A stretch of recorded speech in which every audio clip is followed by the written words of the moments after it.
Negara hadir untuk menata keteraturan.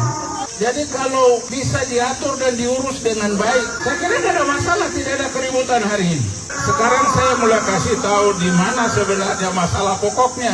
Masalah pokoknya itu kan berawal dari semua ketentuan komitmen negara yang sudah disepakati antara warga negara Indonesia asli Papua dengan negara ini sudah diatur. Dan komitmen ini dituangkan mulai dari pasal 18B Undang-Undang Dasar 1945. Negara mengakui dan menghormati satuan-satuan pemerintahan daerah yang bersifat khusus atau bersifat istimewa yang diatur dengan undang-undang. Kita punya diatur dengan Undang-Undang 21 2021 yang kemarin kita sudah robah dengan Undang-Undang nomor 2 tahun 2021. Di sanalah komitmen kebangsaan itu diikat antara warga negara Indonesia asli Papua dan pemerintah Republik Indonesia. Itulah komitmen perikatan yang kita berdiri tegak di atas itu, bukan di tempat lain. Di dalam Undang-Undang nomor 2 tahun 2021 dan di sana ada ketentuan porsi-porsi warga negara Indonesia Nusantara dengan warga negara asli Papua itu sudah diatur 80-20. Sudah diatur. Adakah kita menggunakan acuan itu atau tidak? Ingat, negara ini adalah negara hukum. Bab 1 bentuk dan kedaulatan ayat 3, Indonesia adalah negara hukum. Poin, tidak ada tambahan lagi. Kalau sudah negara hukum, asas-asas itu kita harus patuhi. Dan ada 3 asas dunia yang kita lex specialis, derogat legi generalis. Peraturan yang bersifat khusus mengesampingkan peraturan yang bersifat umum. Jadi itu asas lex spesialis itu sudah dijabarkan oleh negara di dalam ketentuan 80 porsi 80-20 itu. Patuhi itu.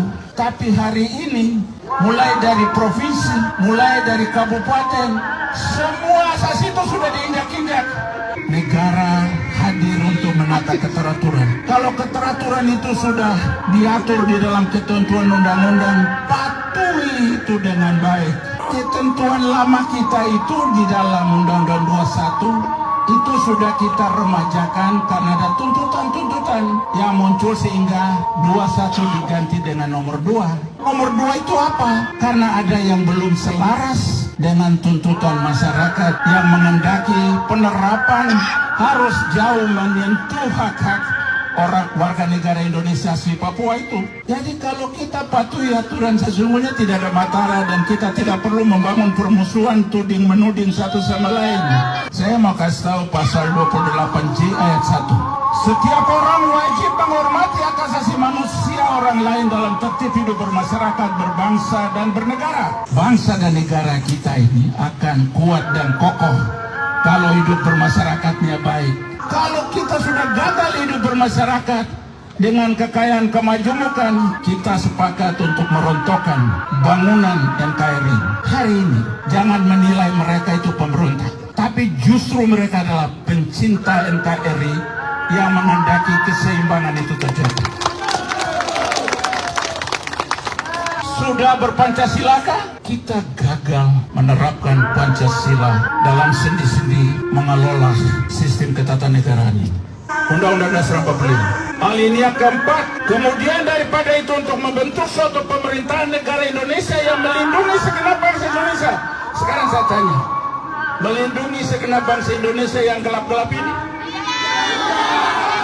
Undang-undang kita ini kan sudah menggiring kita supaya kita hidup dalam koridor itu.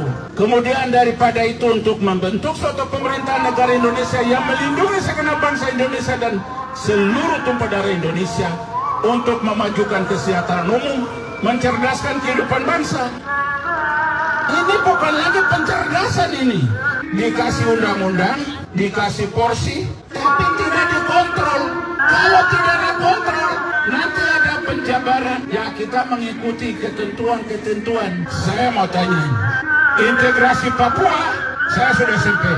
Plebiscit di kota ini saya sudah hadir. Yang namanya PPRA. PPRA itu diproses berapa lama? 6 tahun saja. 6 tahun saja. Dari 63 sampai 69, 16 Juli 69 dilaksanakan penentuan pendapat rakyat Irian Barat dengan 2 opsi, merdeka atau bergabung dengan Republik. Pertama kali warga negara Indonesia asal Papua Selatan yang bilang kami tetap mesra dengan NKRI. Jangan hal ini dikhianati. Orang baik yang lebih dulu menyangkal hak dasarnya lalu menyerahkan kepada keharmonisan kebangsaan itu adalah rakyat yang hari ini mulai disingkirkan oleh praktek-praktek money politik. Ini praktek money. Saya sudah ikut pemilu dan jadi penyelenggara pemilu mulai dari tahun 71 di Kimam. Saya baru ketemukan pemilu yang amburadul dahsyat ini tahun ini. Di seluruh tempat saya sudah jadi pelaksana pemilu. Saya baru ketemu ada praktek demokrasi yang dahsyat dengan money politik ini tahun ini. Saya tahu benar di negara ini supaya tahu. Saya Yohanes Kulbagepsi.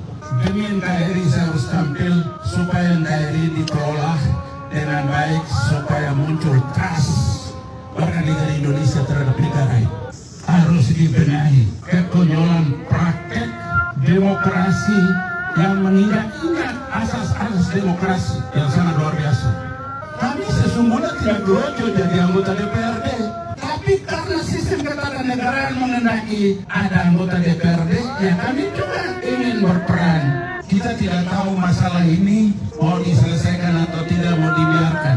Tapi kalau negara ini sungguh-sungguh mau supaya kita hidup harmoni dalam melodi Indonesia Raya, kita mau hidup harmoni dalam melodi Indonesia Raya yang indah.